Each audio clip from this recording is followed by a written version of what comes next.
على رسوله الكريم أما بعد فأعوذ بالله من الشيطان الرجيم بسم الله الرحمن الرحيم إن كنا لكم تبعا فهل أنتم مغنون أن نصيبا من النار উপস্থিত আজকের সম্মানীয় শিক্ষক মহাশয় এবং আমার সামনে বসে থাকা ছোট বড় তালিম ভাইসকল, আজকের অনুষ্ঠানে যে বক্তব্যটির বিষয় নিয়ে আমি হাজির হয়েছি এই বিষয়টি হচ্ছে ধর্মহীনদের রাজনীতির পরিণতি।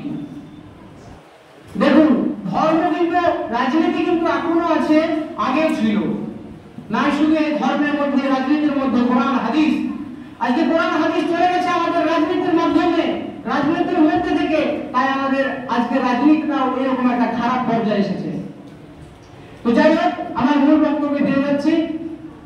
কথা হচ্ছে, দুনিয়ার প্রকৃতির সব নেতারা তাদের অনুসারীদেরকে পরকাল সম্পর্কে সতর্ক করে না, তাদেরকে সঠিক কাজ করার জন্য আদেশ করে না, তাদেরকে সঠিক পথে চলার জন্য আদেশ করে না, বরঞ্চ তাদেরকে খারাপ কাজ করার জন্য উদ্বুদ্ধ করে, তাদেরকে খারাপ রাস্তা দেখিয়ে দেয়।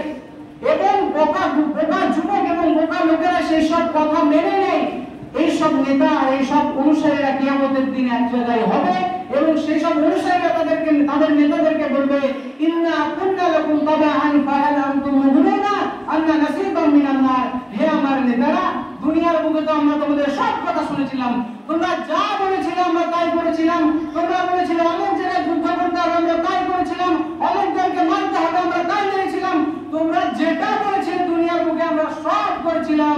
আজকে এই কঠিন ভয়াবহ দিনে কি তোমরা আমাদের একটু উপকার করতে পারবে? তারা বলবে কি?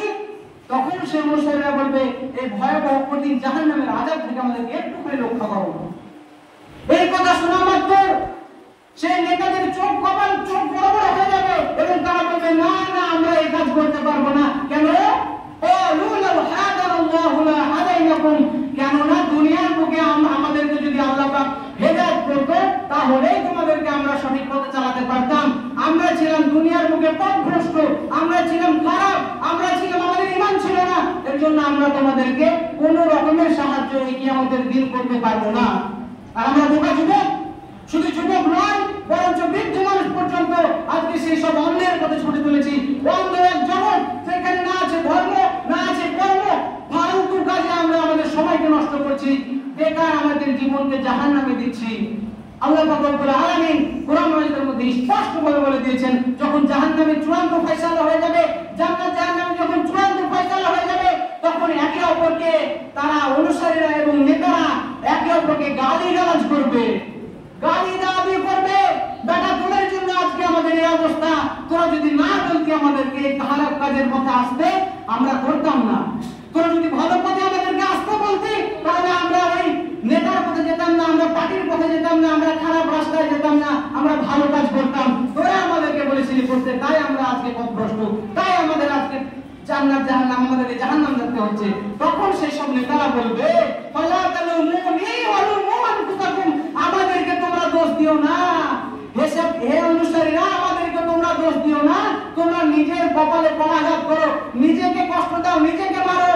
তোমাদের সামনে তো নবী রাসূল গিয়েছিল কোরআন হাদিস নিয়ে, তাদের কাছে প্রমাণ ছিল, তাদের কাছে হাদিস ছিল, কোরআন ছিল, তোমাদেরকে খুলে খুলে বলেছিল কোনটা সঠিক পথ, কোনটা বেঠিক পথ। তোমরা তো তাদের কথা সাড়া দাওনি। আর আমি একবার বললাম, তোমরা আমার কাছে চলে এলে। তোমরা অগ্রপঞ্চায়েত কিছু চিন্তা করলে যে আমি ভালো পথে চলি কিনা, আমার চরিত্র ঠিক আছে কিনা, আমি আল্লাহর ইবাদত করি কিনা, তোমরা কিচ্ছু দেখলে না। তোমরা চলে এলে, আমি একবার দেখলাম আমার তোমরা চলে এলে। আর ওইসব মৌলবি, ওইসব মাওলানা গেল, কোথায় গেল? তাদেরকে তুমি দেখলে না। আর আমার এই অন্ধর পথে চলে এলে। কোন এক কবি বলেছিলেন, শুকনো রূপে সম্বল করে যে ঈমান আর যে প্রাণের জোরে ফিরছে জগৎ মন্থন করে সে শক্তি আর ফিরিয়ে আন। তাদের কাছে খাবার ছিল না, তাদের কাছে কিচ্ছু ছিল না, তারা পুরো জগৎ মন্থন করে খুঁজে পেয়েছেন। তারা আমাদের পুরো পৃথিবীকে মন্থন করে কন্ট্রোল করে নিজের কন্ট্রোলে চালিয়েছেন। সেই শক্তি আর ফিরিয়ে আন। ভাই আমার বন্ধুরা, আমরা তরুণ যুবক, আমরাই পারবো এক যে আমাদের এই দিনকে, আমাদের এই পৃথিবীকে আবার আমাদের ধর্মে ফিরিয়ে আনতে, আবার এই ইসলামকে আমাদের কবজায় আনতে, পুরো পৃথিবীকে আমাদের কবজায় আনতে আমরাই পারবো। তাই বলবো যুবকদের উদ্দেশ্যে কাজ করে যে দয়া করে ভাই, যা হয়েছে, রাজনীতির পথে যাবা না, কোনদিন পার্টির পথে যাবা না, ধর্মকে পছন্দ করো, ধর্ম নিয়ে ভাবো। আল্লাহ আমাদেরকে হেদায়েত করবে, ইনশাআল্লাহ আমরা পুরো পৃথিবীতে রাজ করবো, ইনশাআল্লাহ। তাই বলবো, খবরদার, আজকে থেকে আমরা আসবো না। আল্লাহ পাক আমাদের সকলকে হেদায়েত করুন এবং আমাদেরকে সঠিক ইসলামের জ্ঞান দান করুন, পুরো পৃথিবীকে যেন আমরা আমাদের কাম শুরু করতে পারি। সকলে বলুন আল্লাহুম্মা আমিন। আসসালামু আলাইকুম ওয়া রাহমাতুল্লাহ।